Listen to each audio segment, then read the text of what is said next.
Because Of course, whatever you want. pros and cons. So before the end of the class, I think we'll do our Mishnah, and then we'll kind of lay out and get a sense of what people would like. I am moving to 2 weeks out of the month, and Rabbi Gadi is going to be doing the other 2. We're going to tell you those dates just because I'm starting graduate school. So but we'll talk about that at the end. So I want to get right into our Mishnahs so we can discuss it.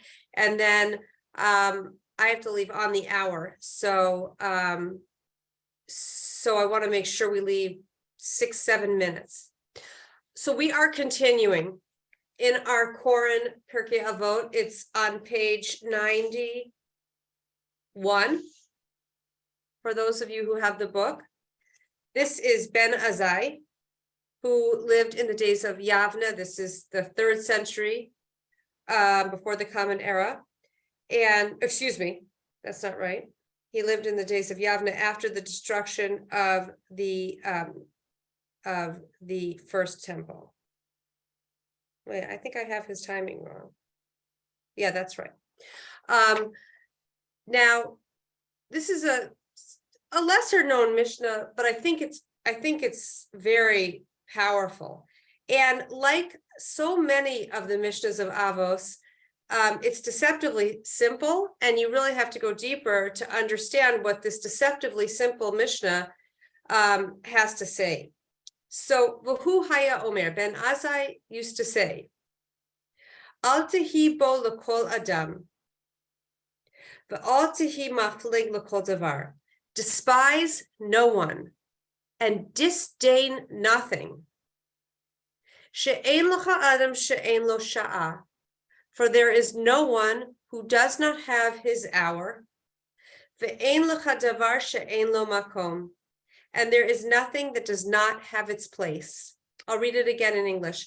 Despise no one and disdain nothing. For there is no one who does not have his hour. And there is nothing that does not have its place. Okay, on the simplest level, we have despise no one. Okay, fine.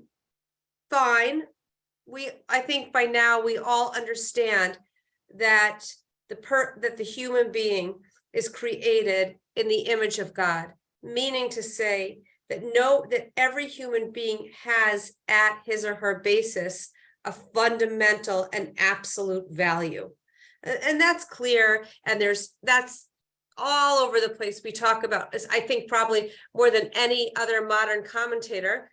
I think of Rabbi Dr. Abraham Torsi, who died not so long ago, alav shalom. He used to say that is the core of self-worth. It's the core of self-esteem.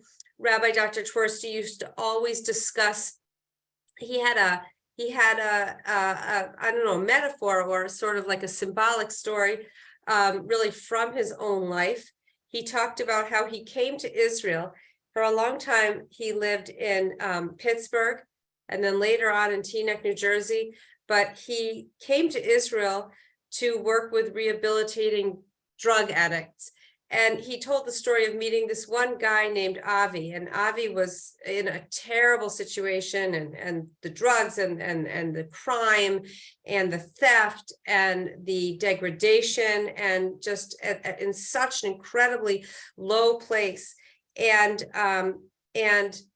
Rabbi Torsi talked to him about the essence of self-esteem, the understanding that self-esteem is not contingent. Contingent self-esteem is probably a pretty known term to many of us. It means that my sense of myself is dependent on what I achieve, or my lack of sense of self is dependent on what I don't achieve, or what I do, or what I don't do. And if you see people that there are some trademark signs, workaholism, or self-aggrandizing or obsession with achievement, never being able to settle down around achievement. Those are all kind of signs of contingent self-worth. I'm only as good as what I do.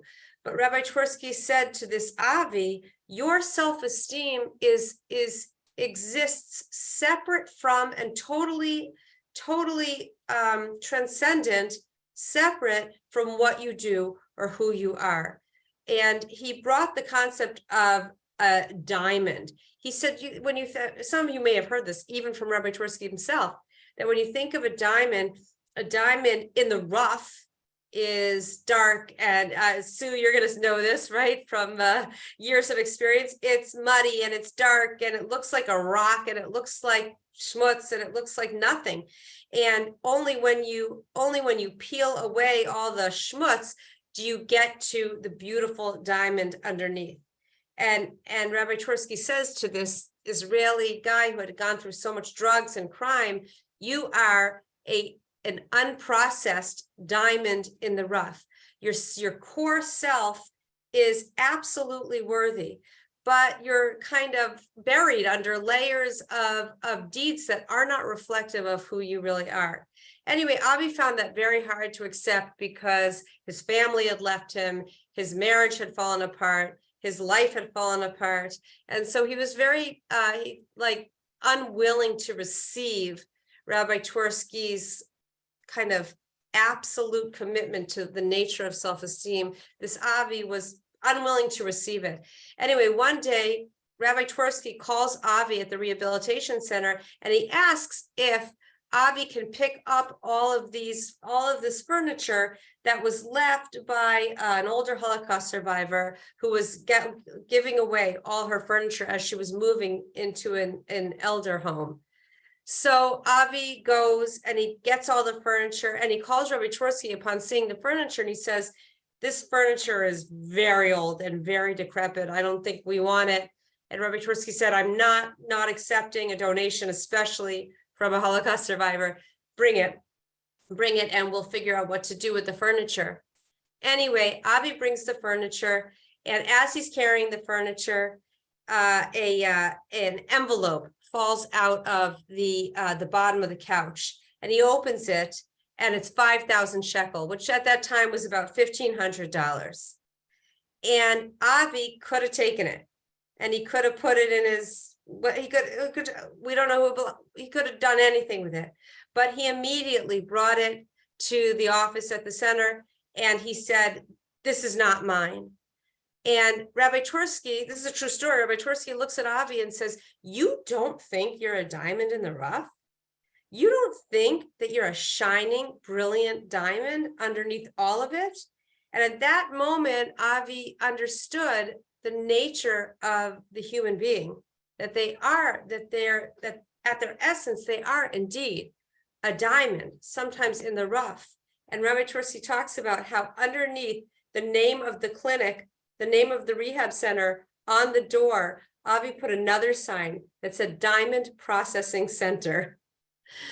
So it's a sweet and cute story, but it's really it is the fundamentals of self-esteem and self-worth, which is, I am committed to a sense of self that is not contingent, that's not contingent on any factors. There's something absolutely and totally worthy. So, okay, on the simplest level, al tehi bo lekol adam, excuse me, not bo, al tehi baz lekol adam, despise no one. Despise nobody, because underneath the core, underneath behavior lies one of absolute worth. And if that's wonderful, and that's essential, but that's just the beginning. But al tehi maflig lekol davar, disdain nothing. Okay, so most of us know that unless you're talking about someone of pure evil, even if someone disagrees with you very fundamentally, and obviously in our polarized society, there's a lot of fundamental disagreements about the nature of morality, the nature of society.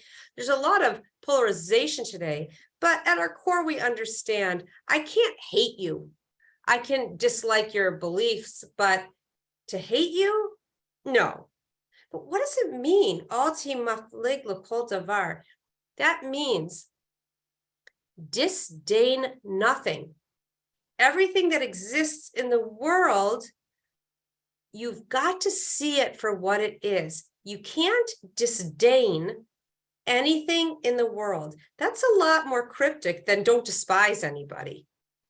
Don't disdain anything in the world. And for that, we understand that the one God, the invincible God, the absolute God with no fragmentation, with no division, the God who is only one, who creates and sustains everything, who's outside of time, outside of space, who is one, does not make mistakes.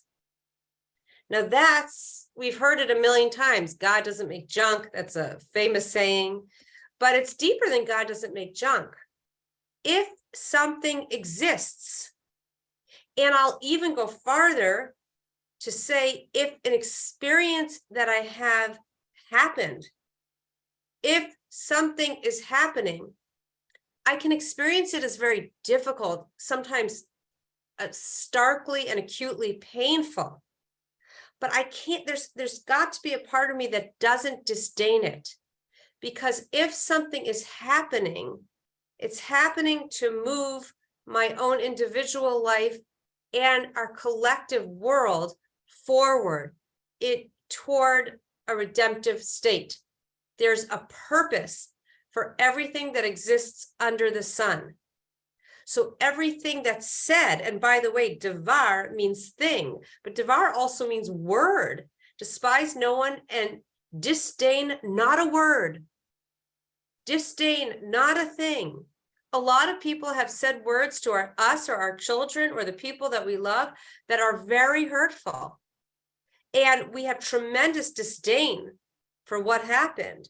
And that's natural because it hurts. But at least on a spiritual, on a deeper level, if this is happening, if this word was said, if this thing was placed before me, I know that the one God who makes no mistakes brought it into reality for a purpose. It might not be a purpose that feels good. It might be a purpose that feels horrible. But I know that everything that exists is moving us toward the ultimate tafkid. Tafkid means purpose, the raison d'etre, redemption. It's moving us forward. There's no bad luck. There's no, now I want to be careful only for the sake of time and not to get derailed with why do bad things happen to good people, which sounds a little kind of interwoven with this, but I want to stay on task here. There has to be at least a part of us that disdains nothing. You missed your flight. Reach into the deeper part of you that doesn't disdain what happened. The person said an insult. Reach into you and understand. I needed to hear it. It needed to be said. For some reason, it needed to be put out there. I understand that God not only doesn't make mistakes, but that everything is here for a purpose. Every devar. Again, devar has two meanings. Devar is a thing. Devar is a word. Like if you say, oh, are you going to say a devar Torah? That's like a word of Torah. So it means word. Disdain not a word. Oh, I'm supposed to learn from this. I think a few Mishnahs ago, we learned the Chavetz Chaim on learning from everything that exists. We learned that in Mishnah 4:1, which is Ezehu Chacham, Halomed Mikol Adam. Who is the wise one? The one who learns from every person and everything. It doesn't mean that it's easy to accept. It doesn't mean it doesn't sting. It doesn't mean that it doesn't hurt acutely, but it is redemptive in nature, meaning for some reason, the world needs to experience this. I need to experience this. There's some sort of redemptive reason because Judaism is based on the essential commitment that life doesn't just spiral toward oblivion, but it's moving purposefully toward redemption. Here in Jerusalem, it's a little bit easier to see, because when you see the land of Israel rising from the ashes into what it exists today, you kind of see like redemption happening right before your eyes. It's absolutely remarkable when you think of Jerusalem, which was bereft and like 75 years ago, barely, almost nothing, and now what we have today, you can get a little bit more of a visceral, like real taste of redemption in process. It's pretty amazing. All the different people coming from all the different countries, just like it says in our Bible, in our Torah, that the galut will be brought in, that the people from all over the world will come in. I mean, we go to our Hebrew class and we actually see it with our own eyes. It's remarkable. So, but we despise, on one level at least, we despise no one and we disdain nothing, because we understand it's there for a reason. It's moving us towards something. The pain is moving us towards something. I mean, in some ways, the best analogy would be giving birth. That if you look at what birth is, it's indescribable pain that leads to the most incredible results. So that would probably be the best analogy. The way a Jewish person is meant to experience the world. On some level, also he baz l'kol adam, I cannot despise, I cannot disdain, for even if I disagree, even fundamentally, or even if your behavior is absolutely wrong, or this, I recognize its essential presence, because if it weren't totally needed, it wouldn't happen. It wouldn't exist. So on one level, that's the beginning of our Mishnah, which is recognizing the purpose of everything. Also going back to kind of combining Rabbi Twersky, the learning that we did around Rabbi Twersky, the essence of the human being, and also that everyone has a purpose. This is in the Mishnah in Sanhedrin. There's a very, very famous Mishnah that says, God is not like the coin maker. Okay, so what does the coin maker do? The coin maker has a, what's it called? Like a mold, and the coins are put in the mold. So no matter how many coins the coin maker makes, the coin looks the same on both sides. It's imprinted and molded by the molder. This is the Mishnah in Sanhedrin, and the coin looks the same. But man, the Mishnah goes on to say that the human being is created, all human beings were created from one human being, the Adam and Chava, Adam and Eve, who actually began as one, were separated into two, and all human beings come from that mold, so to speak, from that coin mold, so to speak. And yet, unlike the coin, not a single person is exactly like another single person in the present, in the past. No, really, it's so basic, but if you think about it, it's so remarkable that you are a unique one-time phenomenon. No one will ever be, is, or has ever been exactly like you, with your face, with your character, with your experience, with your intrinsic temperament. You are a one-time phenomenon, pointing to the fact that we all have a unique mission in this world. There's something that only we can do. It's so incredibly important to understand this, even though probably for those of you who've been learning for a long time, we've heard this so many times, but sometimes you hear something intellectually, but you really have to take it in. Oh my gosh, unlike the coin, there is not I am truly unique. There is something that only I am meant to do in this world. If I despise or disdain even myself, this gets back to it's not that just self-esteem is important for the individual. It's that self-esteem is critical for the fruition of the world. Because if you don't wake up and say, what am I uniquely here to do? I am a one-time phenomenon.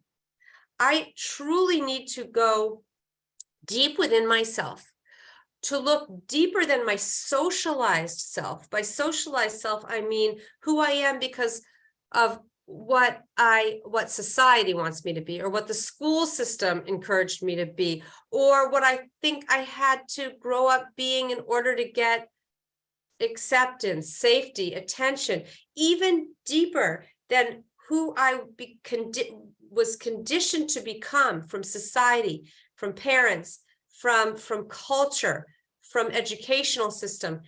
If I don't go deeper and say, under all that conditioning, under all that socialization, who is the real me? Because it's self-esteem is not just an imperative for the individual. It's imperative that every human being understands that they're a puzzle piece in the fruition of the world. It seems like a little bit lofty and like, really? But if you only meditate on the thought that no one has ever been exactly like you, not even in your punam, not even in your physicality, but certainly in that combination of what you've experienced, of your temperament, of your genes, of your basic personality, of your background, of who you were parented by, of your experience being parented by those people, by your physicality, by your capabilities, by your challenges. You are utterly and absolutely unique.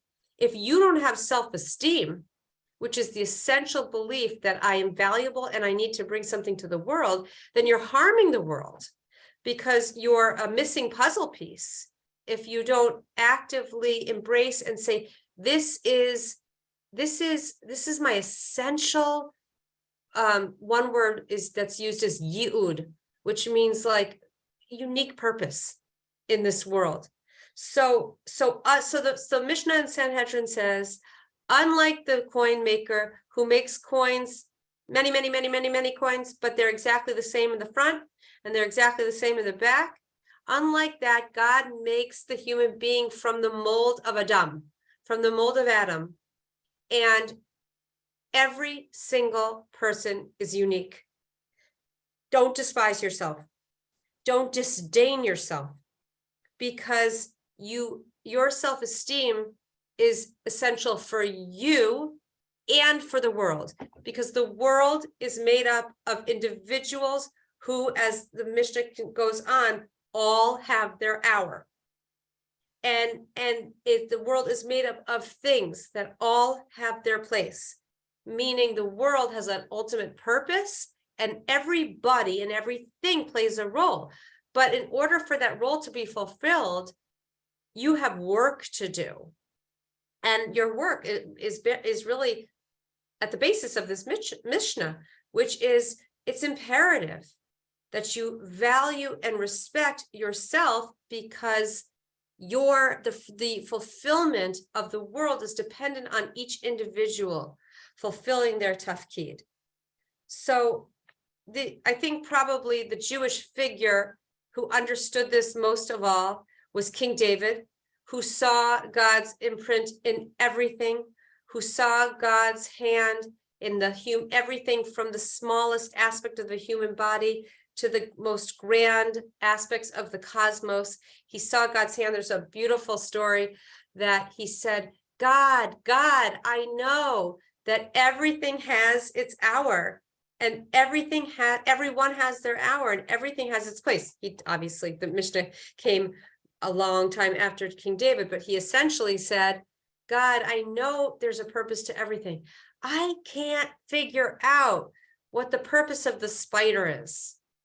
They weave their web, and I tell me, what is the purpose of the spider? Later on, King David runs from David at that time, not King David, runs from King Saul, who's trying to kill him. David runs into a cave, and while David's hiding in the cave, the spider weaves a web at covering the entrance to the cave. King Saul passes by the cave, sees that there is an unbroken web at the entrance, and says, David couldn't be here. The web shows me that no one's entered.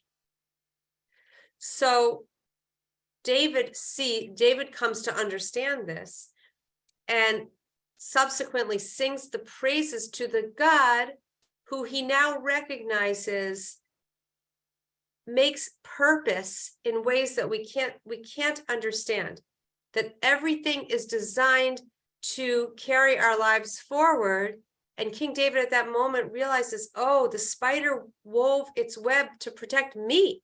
Now that might sound a little egocentric, but the Talmud actually asks us to be seemingly egocentric when it says that every single person has to say, Bishvili nivra ha'olam. For my sake, the world was created, which sounds almost narcissistic, but you have to read the second part of the phrase, which says, and therefore, I must justify my existence with good deeds.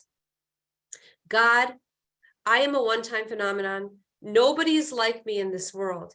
If you made me, it means that I'm needed for the world and that the world can't exist without me. I need to figure out my unique special strength that I bring to the world, because I really do have to justify my existence, not by way of contingent self-esteem, meaning I got to make a lot of money, I got to get really successful, I got to get a lot of likes on Facebook, God forbid. But I have to justify your creating me by understanding with what intention you created me with. I encourage everybody to honestly reflect on a special quality they have. That special quality might be listening, curiosity, gratitude, friendliness. It's not so much about behavior as it is about that like ineffable quality that makes you you, and understand that you were created for it, and therefore you must justify your existence by bringing it to the world in the most meaningful way you can. That's what the Talmud tells us. So King David sees God's print in everything, even in his travails, and he had many, many of them. He had a very, very hard life and sees God in all of them. So in that way, he disdains nothing, even though he went through insane amount of trauma, really, to use a modern word. But to a certain level, he disdains nothing because he understands that God doesn't just put the bunnies and the sunshine in front of us for us to find him. He also puts the impediments. And this is very, very important, that when we are told everything has its place, everyone has their hour, it's also speaking about the things that we would call impediments. So in other words, I recognize that there's design and purpose in the challenges. So instead of relating to the challenges as things that are keeping me from realizing my purpose, I recognize that the challenges are there so that I will execute my free will, which is the basis of my humanity, and choose life. Or if I don't choose well, pick myself up again and choose again, because we all make good choices and not good choices. But the important thing to understand is even the challenges have their hour. Let's use a silly example. Let's just use a silly example. Not silly, but small. You want to go to a Torah class, but you have a headache, right? So you could say the headache is the impediment to my choosing spirituality.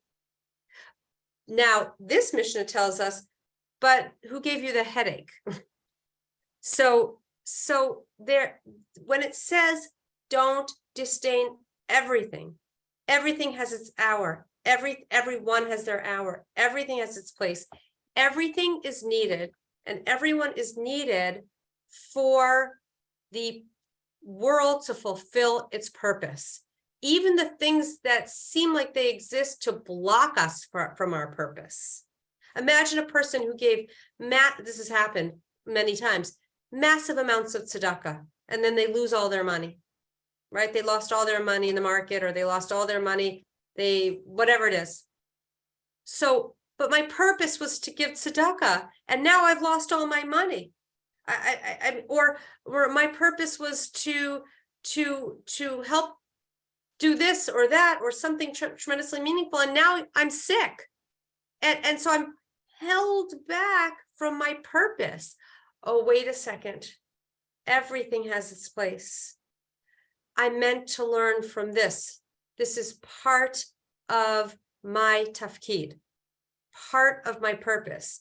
We are children when it comes to God on a very significant level. We expect God to run the world the way we think it should be run in order for us to be realized in the ultimate sense.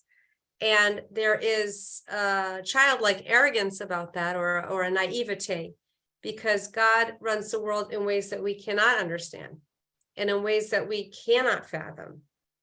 But when we understand that everything is there for a reason, even the impediments that keep us from what we think is the realization of our mission in this world, right? My mission was, I was given all this money. My mission was to give tzedakah and to help. How could I lose it? Well, the losing it is there for me to understand something and move forward through it. So this is, I will just end by saying that the concept of free will, that the hallmark of being human is choosing, is choosing what might not feel as immediately gratifying or as gravitational or as easy, but choosing life, that is truly so. So if we don't choose well, we have to be very conscious of the fact that the choice was put there in the first place for us to grow. We all don't make, every day we make not great choices. It's part of being human. But to understand, oh, that choice itself has its hour. That choice itself was there for me to choose. And if I didn't choose well, I meant to learn from not choosing well. Meaning I can even learn from making a poor choice and the ramifications and consequences that came from that choice. Because even the not choosing life or not choosing well is there, has its hour. It's there for a reason. So this Mishnah, I'm going to end here because I want to talk about it for 10 minutes. And then I just want to talk about two different possibilities for our continuing our learning. But this Mishnah, which I just shut the book prematurely, 1 second, is very, very powerful, very deep. And I would just say that in order to grasp onto it and not let it disappear and forget about it, I would ask everybody, including me, to think about one thing that's happening in their lives that they have disdain for. They're upset about it. They're angry about it. They feel cheated by it. They are resentful about it or stuck by it, stuck through, whatever it is, something that one is having a negative relationship to in their life. And contemplate what it means to struggle with it and at the same time not disdain it because of the recognition that there's something that they have to learn through it in order to not just move themselves forward, but to move the world forward toward its ultimate purpose, which we call geula, or we call redemption. So give some two things that can come up, I think, and then I want to open it up to the group. Is one of them is think about something you disdain and go deeper, and the other thing is meditate on the ineffable quality that you have, the thing that makes you special, and the thing that really is special about you Everyone has one. If you disdain yourself, not only is it a self-esteem issue for you, but you're not fulfilling your ultimate tafkid around what is uniquely special about you is like a missing puzzle piece in the world. So the idea of truly not disdaining it allows for a certain amount of inner peace on a personal level, but it also is critical for us to move the world forward. We're all part of an organic whole. We all matter. We're all created with absolutely uniquely. We all have something we need to do. Everything has something it needs to fulfill. Every word has something it needs to fulfill. And when you see the world through that lens, a lot changes. Okay, so I do want to take the last 5 minutes. So I want to open it up to the group for not that long, unfortunately, but any thoughts on this Mishnah? Adrian, yeah. You probably won't be able to answer this, but what I'm struggling with is not to despise someone like Hitler. I know there's a message, but what I struggle with is that the message had to be on such a destructive and huge scale. Right, and, of course. and I know you can't know why, but it's disturbing and upsetting and hard to reconcile. And we are meant to, one should not hate a person like Hitler who removes himself. We also understand that you can remove yourself from the potential to be a diamond, and he most certainly did through what he did. However, on at least, going into the Holocaust is always like the most hard, but the understanding, okay, God runs this world. I'm not even going to talk about it. I cannot know. I cannot understand. I do recognize that the world is moving toward its ultimate fulfillment. And while I cannot analyze this one, I cannot look at this one, I can know that nothing happens that isn't ultimately moving the world toward its ultimate purpose. But people can forfeit, and you can more than disdain, you can despise when people forfeit through evil and abhorrent action. At the same time, God is one, and we recognize everything has its hour, everything has its place. I cannot know. All we can say is we cannot know. We cannot know. We do know that the world, that nothing happens without intention, and whether God gives man free will to wreak havoc, I can't speak about that stuff. I can only say things are moving forward, and it's imperative that we understand that things that are troubled by have their place in some way we can't grasp.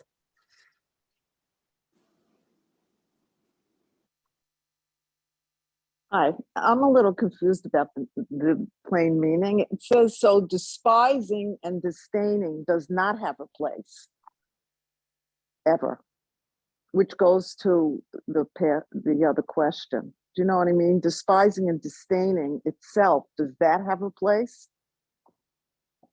Or is it nothing, no thing? The first line. Do you know what I'm saying? I mean, so it's I do. It's mysterious. I mean, I'm reading our Koran book here, which I hadn't read before. Each person and each object has value, even if that value is not always manifest. Each person at some point in life may rise to greatness. Each object at some unforeseen moment may turn out to be far more essential than one would have predicted. I don't really like that. Carolyn, I get it. The way I understand al tehi baz l'kol adam is I recognize that everything is necessary, even though some things are beyond the finite mind to grasp.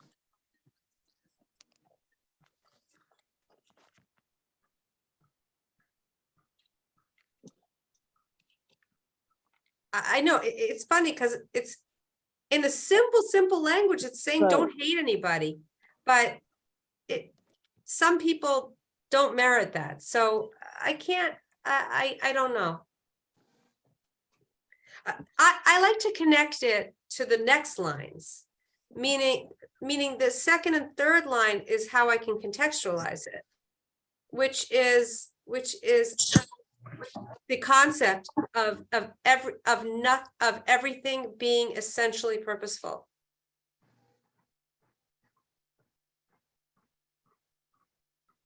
So everything means everything has a purpose. Now, people go right to the Holocaust, but I encourage you and me to go to something that is minor, but annoying. You know, and ask yourself, can I go deeper than disdain and understand how I could potentially learn from this? Meaning, instead of, you know, say, maybe moving from like why to what for. Why is he doing that, to what might he be doing that for? Again, I don't go to the Holocaust, go to something small and go and understand and look deeper than the kind of just triggered reactions that we have, the conditioned angry responses that we have, the just typical responses that we have. Go deeper than your story. Go deeper than your narrative about a person or a thing and say what, or even go into the past and look at something that was very hard for you and ask yourself, what did I learn from that? And even more so, the lesson that I learned from that, what must I do with it? Oh, I was given this job. I was given this ability. Maybe I was meant to experience that in order to make it understood why it's not okay, or who knows? Look at the uniqueness of your own life circumstances. And when you're moving deeper than disdain and you're looking for the potential what for behind it, look at this, as Rabbi Yisachar Franz says, listen to your messages. Look at, okay, I was put in this situation. Maybe I'm meant to do this with that situation that I had so much disdain for. It's just it's a different lens.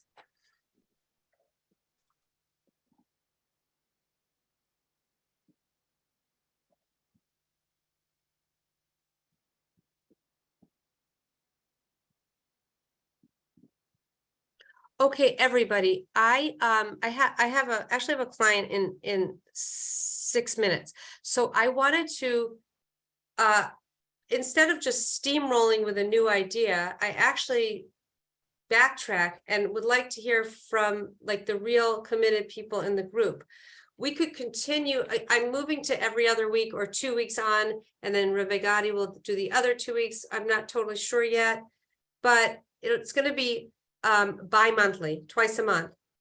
Would you like to continue with Pirkei Avos, or would you like to do another idea I had, which is to look at the life and the work of Rabbi Jonathan Sachs, who died at the age of 72 and had recently, I think 1 or 2 years ago, and had tremendous amount to say about Judaism in the world today and the importance of proud, active Judaism in the world as it exists today. He is such a wellspring of depth and insight to share.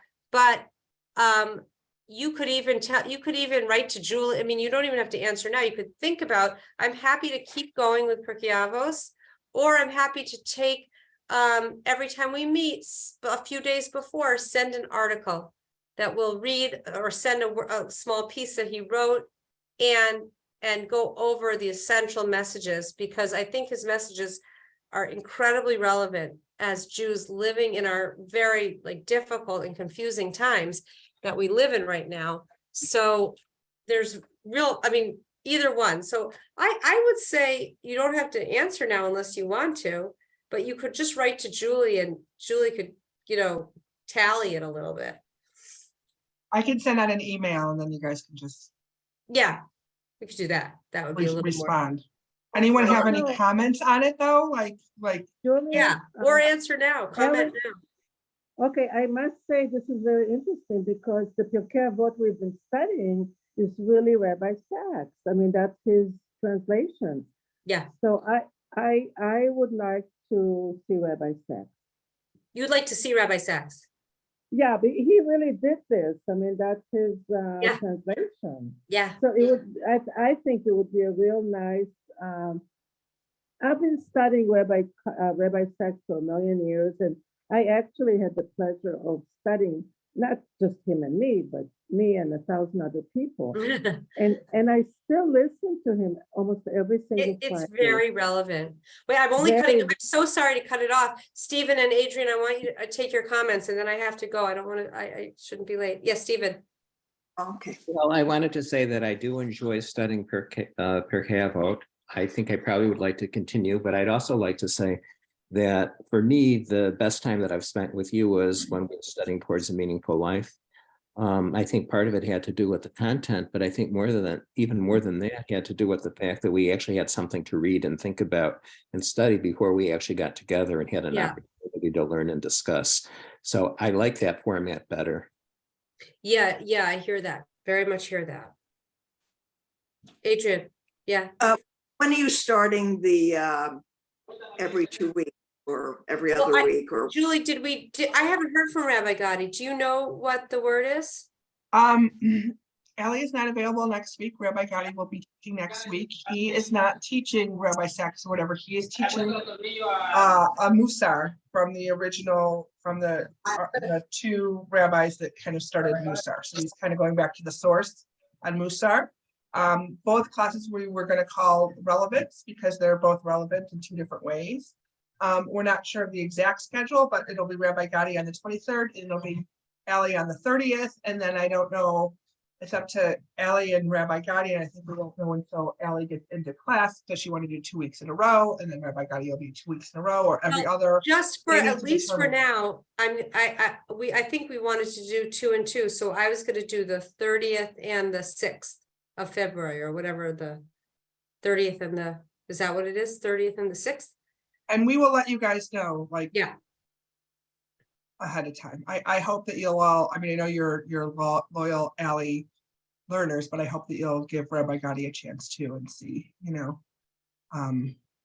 he obviously teaches differently, and sometimes he shines with some really great information, and sometimes it's a little flatter. So I don't mean Julie, blush is and pour, Rabbi just- Gotti's is he going to be on Zoom, like, this? He's going to be format? on Zoom, This is and a he's Zoom talking about class? being at the center as well, but I think it'll be less confusing if it's just on Zoom, but we'll I see. agree. I think it's, Yeah. I mean, I can't speak for people. It's gonna get confusing, so I have to talk to him about it a I little bit think more. keeping this, I can't speak for other people, but it seems to me that keeping this a Zoom class would be the Yeah. most clear cut. Yeah. People will come to the Yeah. center and fight, and then it turns out it's my turn. Right, exactly. It'll get a little confusing, so, but we'll work that out a little bit, you know what I mean? We'll communicate and let you guys know. Anyways, Well, I have a question. It seems to me that they're probably going to be teaching at 2 different subjects. We're not going to have the continuity that we have right now. Is that right? Well, so for us, for my, I think we decided, one of the reasons we decided that this is continuity, that I do 2 weeks and he does 2 weeks. I do 2 weeks and he does 2 weeks for the sake of continuity. Or you're not going to be teaching on the same subject. He No. has a subject and you have You a have subject. Exactly. Continuity plus continuity equals, I don't know what, discontinuity. Well, hopefully 2 parallel tracks. Two Yeah. parallel tracks of continuity. But I do think for the sake of continuity and clarity, it should be on Zoom, Julie. I agree. Just I this agree. class. I Yeah, agree. He initially said, no, I'm gonna have it person, but that was one quick conversation, so. yeah, You know, okay. Yeah. To be continued. Okay, guys, I have to go, but Okay, bye. Thanks, Ally. think about that ineffable quality and going deeper than Thank disdain. you. תודה Things to רבה, think about. אלי. תודה Yeah. רבה. Hey, Thanks, everybody. love you guys. Bye, Thank you. everybody. Thank you, Ally. Be well. Thank you, Ally. Bye, everybody. Bye.